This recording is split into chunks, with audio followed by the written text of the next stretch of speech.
This was alerted to me. Will Salatan on Slate did a sort of a frame-by-frame study of this. We went back and we watched this whole thing.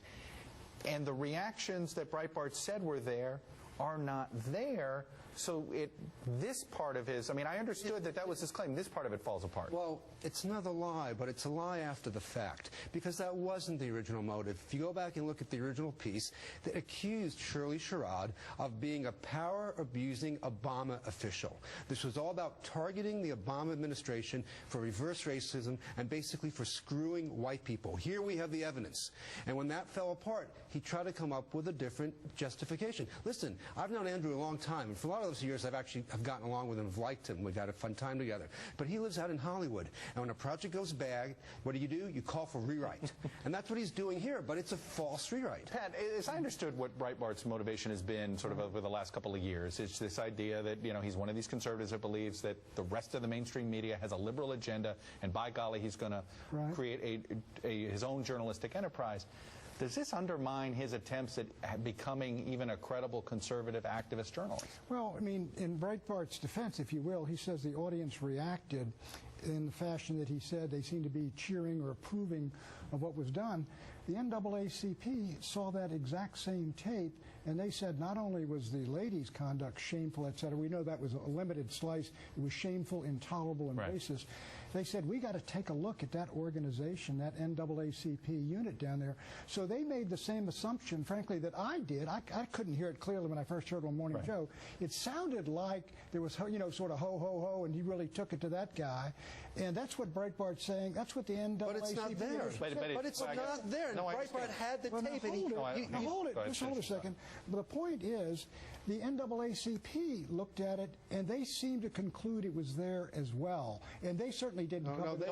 I understand that, but I'm just saying, what does this mean for Breitbart's attempt to be taken more seriously? Oh, I think the controversy of this, the fact it blew up, and the fact that Breitbart is there, I think Breitbart's got a real problem of people taking and using his material, because it turned out that he had a splice of a tape, and he did not have the full tape, and the story that came out was much fuller, and it contradicted everything. It certainly contradicted the fact that she was, you know, insulting in a racist story. Pat, it wasn't an accident. It wasn't just a simple screw-up.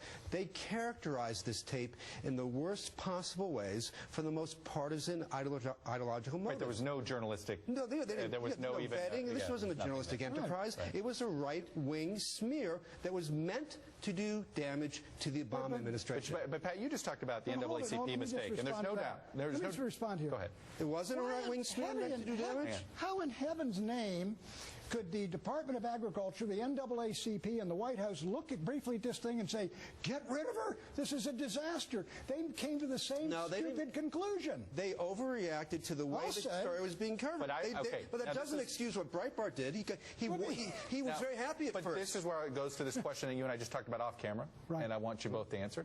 Was this a story about race this week or a story about the media? A story about politics. It's the big story here is not Andrew Breitbart.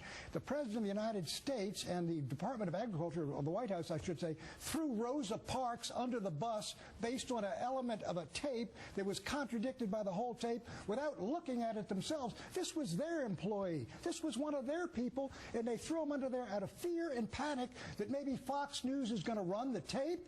That's the story. This was a story about the